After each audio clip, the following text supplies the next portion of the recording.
Solía pensar que tenía una familia normal, hasta el día en que descubrí que la mujer que siempre sonreía tan cálidamente a mi mamá en el jardín delantero era la que destruyó todo.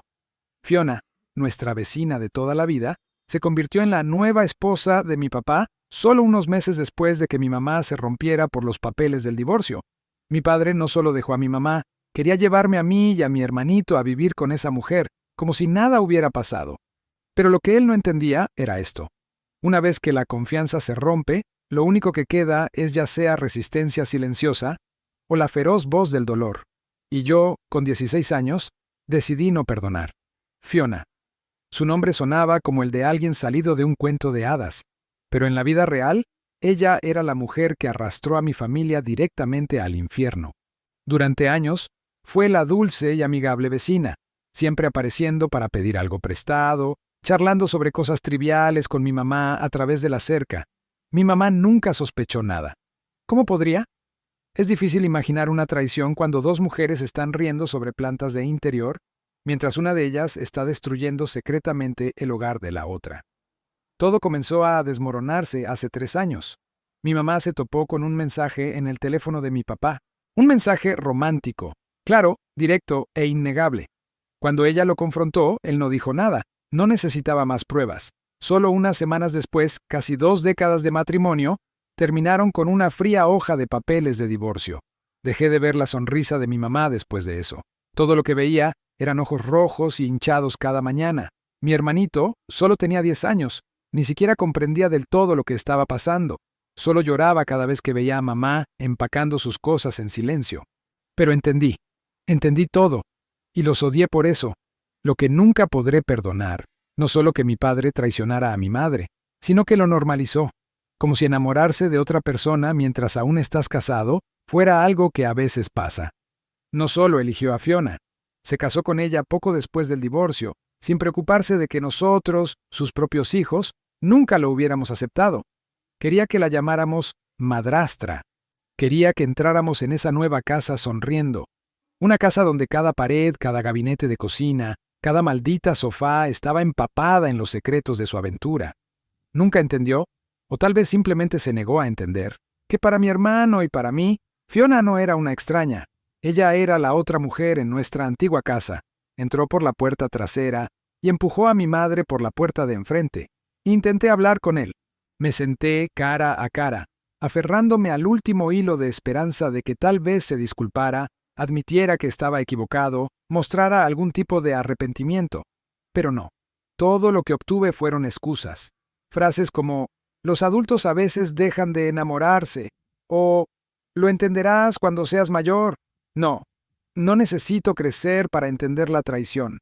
Todo lo que necesitaba era ver a mi madre desmoronarse en la mesa de la cocina, llorando como una niña, como la he visto hacer demasiadas veces. Desde entonces he estado distante con mi padre, pero con Fiona he sido directo. La miré directamente a los ojos y le dije, nunca seré tu hijo, y nunca serás mi familia. Ella lloró. Trató de actuar dulce, intentó hacer las paces, pero para mí, todo lo que hacía se sentía como una mala actuación en un escenario en ruinas. No lloré. Simplemente me volví más fría con ambos. Y desde ese día, nunca he sentido realmente que tuviera una familia completa de nuevo. Solo fragmentos de un recuerdo desgarrado. Por un lado, mi madre y su desamor. Por el otro, mi padre y sus mentiras disfrazadas de nuevo amor. Solía pensar que, al menos, la justicia estaría de nuestro lado, nosotros, los niños, que no querían ser arrastrados a la nueva vida que nuestro padre infiel había creado. Pero no. El sistema judicial no escucha el corazón de un niño de 13 años, ni siquiera de un adolescente como yo de 16 años. En el estado donde vivo, la voz de un menor es solo un eco en una habitación cerrada, quizás escuchada, pero generalmente ignorada a menos que haya pruebas de abuso físico. Pero ¿qué pasa con el daño emocional? Las grietas en tu corazón. Nadie las ve, así que a nadie le importa. He estado en la corte, he estado sentado frente a un juez, los abogados y el padre en quien ya no confío. Hablé con claridad, con firmeza, diciéndoles que no quería vivir con él, que no podía soportar estar bajo el mismo techo que Fiona, que me sentía obligado a perdonar y aceptar algo que no podía aceptar de ninguna manera. La única respuesta que obtuve fue una mirada de lástima, luego un martillo golpeando, sellando cada protesta que hice. Custodia compartida, división 50-50. Fue entonces cuando me di cuenta, no tenemos elección. No cuando tu papá parece responsable, no muestra signos de violencia, y dice que quiere mantener una relación con sus hijos. Nadie preguntó si me sentía emocionalmente seguro. Nadie preguntó si Fiona solía ser la otra mujer, la que rompió mi familia, y ahora se supone que debe ser mi cuidadora cada 2 semanas. Y mi hermano pequeño, tiene solo 13 años, todavía tenía una pizca de esperanza en papá. No se resistió como yo lo hice. No le contestó ni dijo las cosas amargas que yo le dije a Fiona. Simplemente se encerró en sí mismo. Se quedó en silencio, viviendo en ese extraño espacio entre extrañar y resentir. Extrañaba a papá, pero no podía aceptar a Fiona. Quería amor, pero no a cambio de traición. Lo he visto sentado solo en su habitación, aferrándose a su almohada, respirando rápido por un leve ataque de asma, algo que siempre empeora cuando está estresado o asustado. Sé que está cansado. Aunque no lo diga, sé que odia ir a casa de papá, donde se ve obligado a enfrentarse a la mujer que una vez hizo llorar a su madre. Pero, como yo, él entiende. No tenemos derecho a decir que no. Así que cada semana hacemos las maletas y vivimos la mitad de nuestras vidas con nuestro padre. Cada comida con Fiona es un campo de batalla mental. Cada sonrisa falsa que ella fuerza es como una espina en mi orgullo. Mi papá sigue repitiendo, tienes que aprender a perdonar. Pero él no lo entiende. El perdón no se puede forzar, no se puede exigir. Y seguro que no puede crecer en una casa llena de un silencio sofocante. Vivimos en un mundo dividido en dos. Una mitad segura con mamá, la otra sofocante con papá. Y nos hacen vagar entre estos dos mundos como barcos sin ancla. Nadie pregunta si queremos seguir haciendo esto. Nadie nos da el derecho de decir que no. El sistema legal dice que actúa en el mejor interés del niño. Pero si eso es cierto, ¿por qué yo, un niño, siento que me han abandonado en mi propia historia? Nunca creí una sola lágrima que cayera de los ojos de Fiona. No porque sea insensible, sino porque la vi sonreír mientras mi madre se desmoronaba. Las mujeres como ella siempre saben cómo interpretar un papel, la vecina amable, la mujer accidental, que se enamora de un hombre casado, la madrastra cariñosa. Pero todo es una máscara. Lo vi desde el primer momento en que mi padre la trajo a casa y dijo esas escalofriantes palabras, «Esta es nuestra nueva familia». Fiona empezó poco a poco, horneando galletas para mí y mi hermano, preguntando sobre la escuela, sentándose a mi lado, con una mirada que decía que quería conectar. Una vez incluso me dio un libro, algo del género que me gustaba, con un susurro. «Realmente quiero ser tu amiga». Casi me río. ¿Una amiga? ¿A la mujer que destrozó a mi familia? ¿Una amiga de alguien que solía estar en nuestra puerta, saludando educadamente a mi madre, mientras secretamente le enviaba mensajes de texto a mi padre a sus espaldas? No dije nada en ese momento. Simplemente fui a mi habitación, agarré un bolígrafo y escribí en la portada del libro, «Nadie quiere ser amigo de la persona que le robó su hogar». Luego coloqué el libro en la mesa de café de la sala. Más tarde, Fiona se sentó sola en la cocina, llorando. Por primera vez la vi mostrar una emoción cruda, pero en lugar de compasión, sentí asco. Porque sabía que no eran lágrimas de culpa, eran lágrimas de una artista cuyo acto no había logrado conquistar a su público. Desde ese día no me contuve, hablé directamente, la miré a los ojos en la cena y le dije, no necesito otro adulto fingiendo preocuparse por mí. No eres mi madre. Eres una mancha que nunca se borrará de mi vida, ni de la de mi hermano. El silencio cayó sobre la mesa como un vaso roto. Mi padre me lanzó una mirada fulminante. Fiona se quedó paralizada, luego se levantó en silencio y dejó la mesa. Mi padre la siguió sin decirme una palabra. Esa noche, nadie me llamó para el postre. Y no me importaba. A partir de entonces, yo era hielo en esa casa. Sin gritos, sin rabietas, sin rebeldía. Solo un rechazo silencioso y absoluto. Sin saludos, sin gracias.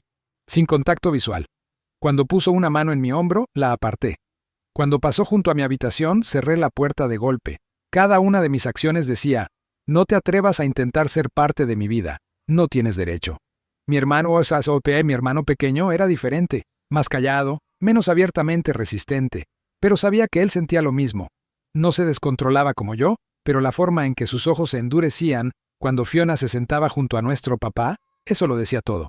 Una vez me preguntó, si soy educado con ella, ¿eso me convierte en un mal hijo para mamá? Y esa fue la primera vez que me di cuenta. A los 13 años, se le estaba obligando a elegir un bando en una guerra que él nunca había comenzado.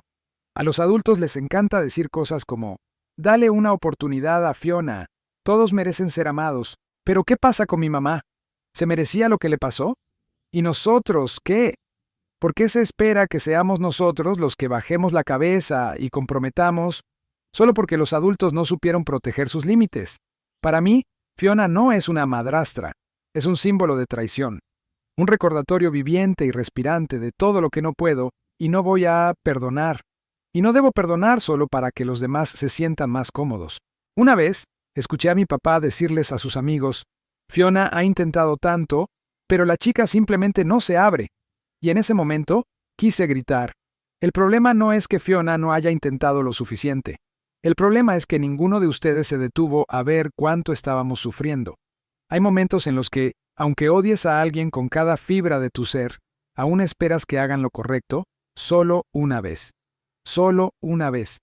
Para demostrar que te equivocabas sobre ellos. Tuve ese momento cuando mi hermanito fue llevado de urgencia al hospital en medio de la noche, debido a un ataque de asma severo que requirió ventilación de emergencia. Me senté fuera de la sala de emergencias, con el teléfono apretado en mi mano, y por primera vez en años le envié un mensaje de texto a nuestro padre. No porque creyera que vendría, sino porque necesitaba que supiera que esta era su última oportunidad, para demostrar que aún era un padre, no solo un hombre que eligió a su amante sobre su familia. Pero cuando el doctor preguntó si estábamos de acuerdo con que Fiona nos visitara, mi hermano sacudió la cabeza de inmediato, sin dudarlo, sin pensarlo 2 veces. Estaba tan débil que tuvo que susurrar, pero su voz era clara. No la quiero aquí. Esa frase era su última frontera, una pequeña línea que un niño enfermo intentó dibujar en un mundo ya desgarrado por los adultos. Y mi padre la cruzó, no obligando a Fiona a ir al hospital, sino negándose a venir en absoluto. Me llamó, su voz áspera pero fría. Si Fiona no es bienvenida, yo tampoco voy a ir. No respondí. No pude. Solo miré a mi hermano acostado en esa cama de hospital, con los ojos cerrados, respirando a través de tubos, y supe, él nunca olvidaría esto. Al día siguiente mi hermano se despertó. Preguntó, ¿vino papá? No quería responder, pero no podía mentir. Asentí débilmente, luego sacudí la cabeza. No, no lo hizo, porque quería venir con ella. Su rostro no cambió mucho, solo sus ojos se bajaron. En silencio, en ese momento, se desconectó de nuestro padre. Dejó de llamar, dejó de enviar mensajes, dejé de preguntar, y cuando nuestro padre intentó devolver la llamada, dejó que el teléfono sonara hasta que se detuvo. No estaba enojado, no estaba amargado, era solo silencio, el tipo de silencio que solo una persona profundamente herida puede crear. No estoy enojado porque mi padre eligiera a Fiona. Estoy enojado porque no eligió a su hijo cuando su hijo más lo necesitaba. Sin disculpa. No se necesitaban regalos ni grandes gestos. Solo él, entrando en esa habitación del hospital, tomando la mano de su hijo y diciendo, «Estoy aquí». Eso es todo. Pero no pudo hacerlo. O no quería. Una vez escuché a alguien decir, «Los niños no necesitan padres perfectos. Solo necesitan padres que no se vayan». Y pienso en mi hermano, cómo gira la cara hacia la pared cada vez que alguien menciona el nombre de nuestro padre. ¿Cómo dice? Estoy cansado, solo para evitar contestar el teléfono, y lo entiendo. Fue abandonado 2 veces. Una vez cuando la familia se rompió y otra vez, en una fría y estéril habitación de hospital donde nadie vino. Mi padre les dice a sus amigos que fue expulsado de la vida de su hijo, porque Fiona no era bienvenida, pero nunca entendió, nadie lo empujó. Él eligió. Él eligió quedarse al lado de su novia en lugar de entrar solo para estar junto a su hijo, que estaba atrapado entre la vida y la muerte. Para mí, ese momento fue el fin de cualquier posibilidad de reconciliación. Y para mi hermano, fue el día en que renunció a la palabra papá para siempre. Después de que mi hermano menor fue dado de alta del hospital, ninguno de nosotros volvió a comunicarse con papá. Sin llamadas, sin mensajes, solo silencio. Y siguió viviendo, como si de alguna manera pudiera compensar todo, haciéndose la víctima ante sus amigos. Cada vez que venía a casa de mamá a recogernos, como decía el horario, me negaba a salir. Mi hermano se desaparecía en su habitación y fingía estar dormido, pero sabía que papá no lo entendía.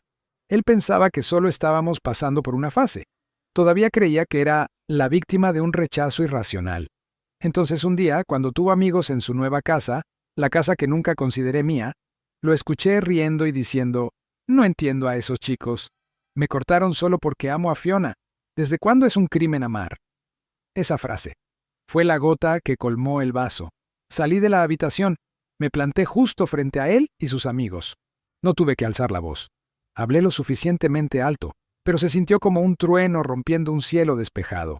Entonces te deseo la mejor de las suertes, porque cuando solo te quede ella, finalmente te darás cuenta de lo que perdiste. La habitación se quedó completamente en silencio. Se volvió para mirarme con el rostro enrojecido de ira. Que no vuelvas a hablar de Fiona así. Es mi esposa. Le di una sonrisa fría. Y la mujer que destrozó a mi familia.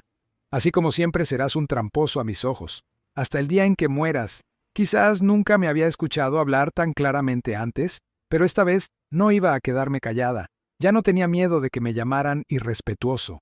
No me importaba respetar a mis mayores.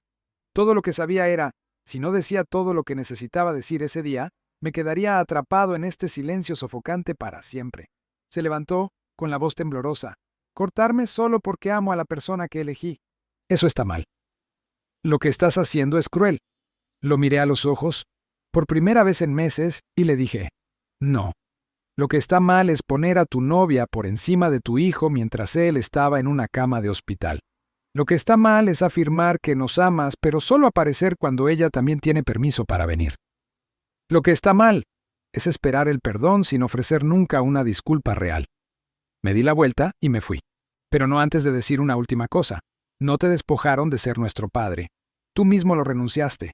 Después de ese día, llamó a mi mamá, furioso, y le dijo que yo no tenía derecho a hablarle así, que lo había herido profundamente. Ella simplemente le preguntó, ¿alguna vez pensaste en cómo se sintieron cuando los dejaste por Fiona? No tenía respuesta. No me sentí orgulloso después de esa confrontación. No había ningún sentido de victoria, solo una especie de alivio doloroso. Sabía que una puerta se había cerrado ese día, pero necesitaba cerrarse, porque conducía a un lugar lleno de nada más que mentiras, traiciones y relaciones construidas sobre cimientos rotos. No sé qué depara el futuro. Tal vez algún día deje de estar enojado. Tal vez mi hermano tenga una conversación diferente con papá cuando sea lo suficientemente mayor para entenderlo todo. Pero en este momento, solo sabemos una cosa con certeza. Nadie tiene el derecho de exigir el amor de un niño cuando ellos fueron los primeros en traicionarlo.